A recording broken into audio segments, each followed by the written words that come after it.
महाराष्ट्र के पूर्व उप मुख्यमंत्री अजित पवार के निधन के बाद शरद पवार ने बयान दिया था कि भतीजे अजित चाहते थे कि एनसीपी के दोनों गुटों का विलय हो जाए।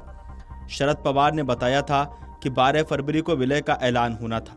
हालांकि सुनील तटकरे के बयान से एनसीपी के गुटों के विलय पर संशय के बादल मंडराने लगे हैं। सुनेत्रा पवार के डिप्टी सीएम बनने के बाद अब एनसीपी नेता सुनील तटकरे ने पार्टी के विलय को लेकर चौंकाने वाला बयान दिया है। महाराष्ट्र एनसीपी अध्यक्ष सुनील तटकरे ने सोमवार को कहा कि दिवंगत अजित पवार के नेतृत्व में पार्टी ने सामूहिक रूप से भाजपा के नेतृत्व वाले एनडीए में शामिल होने का फैसला किया था।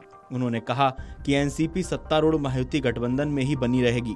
इसके साथ ही उन्होंने सवाल उठाया कि आखिर कौन सा दल किस में विलय करेगा, जिससे एनसीपी के दोनों गुटों के विलय की चर्चाओं पर अनिश्चितता का माहौल बन गया है। पश्चिमी महाराष्ट्र के सतारा जिले के कराड में पत्रकारों से बात करते हुए तटकरे ने कहा कि उप मुख्यमंत्री सुनेत्रा पवार को एनसीपी विधायक दल का नेता नियुक्त करना पार्टी का आंतरिक फैसला था। उन्होंने कहा कि इस फैसले में भाजपा की कोई भूमिका नहीं थी। उन्होंने साफ किया कि सत्तारूढ़ महायुति का नेतृत्व करने वाली भाजपा ने पार्टी को कोई निर्देश नहीं दिया। कराड में महाराष्ट्र के पहले मुख्यमंत्री वाई.बी. चौहान की समाधि पर सुनेत्रा पवार के साथ सुनील तटकरे श्रद्धांजलि देने पहुंचे थे। सुनेत्रा पवार ने 31 जनवरी 2026 को महाराष्ट्र की पहली महिला उप मुख्यमंत्री के रूप में शपथ ली थी। उन्होंने ये पद अपने पति और उप मुख्यमंत्री अजित पवार की विमान दुर्घटना में निधन के 3 दिन बाद संभाला। एनसीपी के विलय को लेकर अपनी कथित असहमति पर तटकरे ने कहा कि इस मुद्दे पर ना तो उनका और ना ही पार्टी के कार्यकारी अध्यक्ष प्रफुल्ल पटेल का कोई अलग मत है। उन्होंने कहा कि अजित पवार के नेतृत्व में भाजपा एनडीए में शामिल होने का निर्णय सामूहिक था। उन्होंने कहा कि 2024 के विधानसभा चुनाव में जनता ने इस फैसले पर अपनी मोहर लगाई। तटकरे ने कहा कि एनसीपी विधायक दल अपने फैसले खुद लेने में सक्षम है।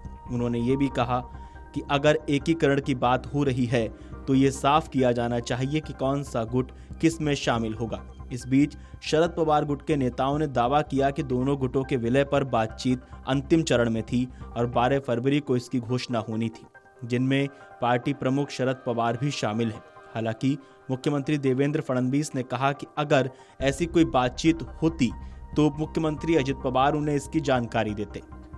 आपको बता दें कि अजित पवार का एक प्लेन क्रैश में बीते बुधवार को निधन हो गया था। वो 66 साल के थे। अजित पवार बारामती में पार्टी की एक सभा को संबोधित करने जा रहे थे, तभी विमान रनवे से दुर्घटनाग्रस्त हो गया था। अजित पवार के निधन के बाद उनके करीबी नेताओं ने भी दावा किया कि राष्ट्रवादी कांग्रेस पार्टी के दोनों गुटों के विलय के लिए उत्सुक थे और ये जल्द ही होने वाला था। एनसीपी विलय को लेकर शरद पवार ने भी बड़ा बयान दिया था। वरिष्ठ नेता ने दावा किया था कि दोनों गुटों को एकजुट करना उनके दिवंगत भतीजे अजित पवार की इच्छा थी और वे इस बारे में आशावादी थे। उन्होंने कहा था कि अब हमें लगता है कि उनकी इच्छा पूरी होनी चाहिए। अजित पवार, शशिकांत शिंदे और जयंत पाटिल ने दोनों गुटों के विलय के बारे में बातचीत शुरू की थी। विलय की तारीख भी तय हो गई थी। ये तारीख 12 फरवरी को तय थी। दुर्भाग्य से अजित पवार उससे पहले ही हमें छोड़कर चले गए। Video desk amarujala.com। अगर आप ये वीडियो YouTube पर देख रहे हैं तो हमारे चैनल को सब्सक्राइब कर बेल आइकन दबाएं और Facebook पर देख रहे हैं तो हमारे पेज को लाइक करें।